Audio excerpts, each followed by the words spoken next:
Utang 10.000 triliun, aman atau bom waktu?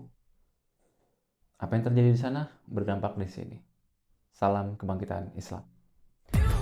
Both Donald Trump and Kamala Harris campaigned in Michigan on Friday. It was here that over 100,000 Democratic Party voters registered their opposition.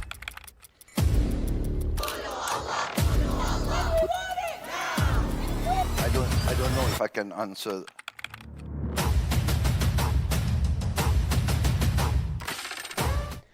Total aset mencapai 13.692,4 triliun rupiah.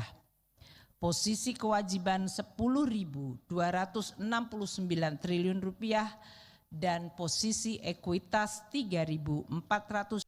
Bayangin teman-teman, sebelum Anda lahir, sebelum kita lahir, kita sudah punya utang puluhan juta rupiah. Ini bukan utang kartu kredit, bukan juga cicilan rumah, tapi ini utang negara. Hari ini, angka itu sudah menyentuh 10.269 triliun.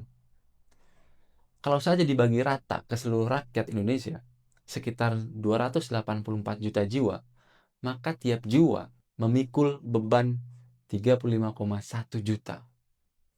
Nah, pertanyaannya, apakah ini aman?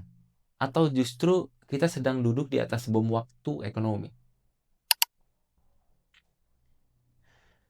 Kita semua tahu, hidup tanpa utang itu lebih tenang. Tapi ketika utang itu milik negara, dampaknya tidak terasa seperti tagihan listrik yang datang tiap bulan. Dampaknya nih ya, jauh lebih halus.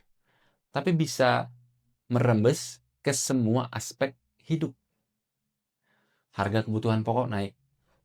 Pajak yang semakin besar. Bahkan arah kebijakan negara hari ini.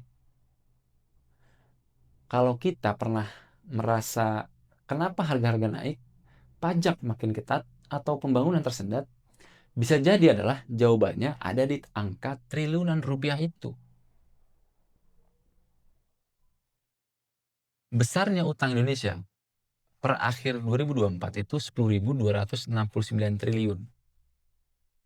46,38% dari PDB. Itu kata pemerintah masih aman karena di bawah batas undang-undang 60%. Tapi aman versi siapa? Apakah angka itu mempertimbangkan resiko jangka panjang? Yang kedua, dari mana utang itu berasal? Sumber pendapatan negara, pajak, PNBP, hibah. Ketika defisit, pemerintah tarik utang. Hingga Mei 2025 lalu, sudah tarik 349,3 triliun, 45% dari target setahun. Istilahnya ya, gali lubang, tutup lubang.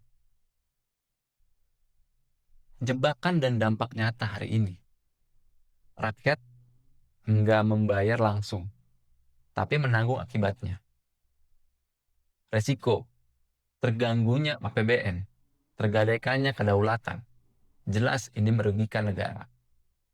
Contoh, negara korban debt trap, Zimbabwe, Sri Lanka, Maladewa.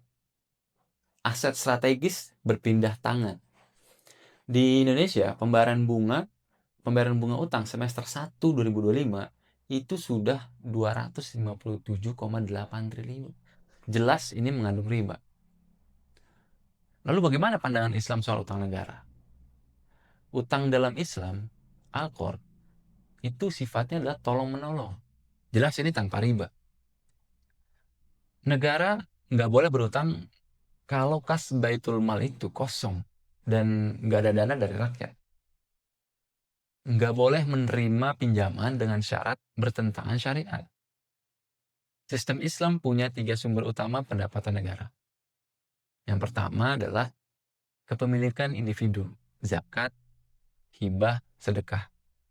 Lalu yang kedua adalah kepemilikan umum, tambang, minyak, gas, hutan. Lalu yang ketiga, kepemilikan negara, harta rampasan perang, pajak atau jizyah, kharaj, fai, usyur. Nah, itu bisa dilihat dari beberapa kitab-kitab pelajaran-pelajaran Islam. Pajak hanya sementara sifatnya, tidak menjadi sumber tetap seperti hari ini, yaitu kapitalisme. Kedaulatan negara nggak boleh ditukar dengan pinjaman berbunga. Setiap rupiah yang kita pinjam hari ini adalah masa depan yang kita gadaikan. Jelas kita wajib perlu menuntut sistem yang mengelola kekayaan negeri ini sesuai prinsip yang benar. Bukan bergantung pada utang riba yang mencekik. Jelas ini haram, jelas ini tidak boleh. Karena hanya dengan pengelolaan yang amanah dan mandiri, kita bisa memastikan masa depan anak cucu kita bebas dari jeratan utang. Klik tombol like dan share video ini, supaya lebih banyak orang sadar bahwa utang negara bukan sekedar angka di berita, tapi ancaman nyata untuk kita semua.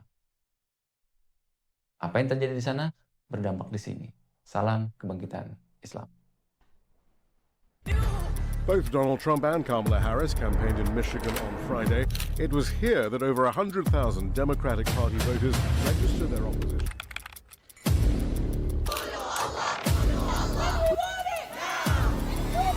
I don't know if I can answer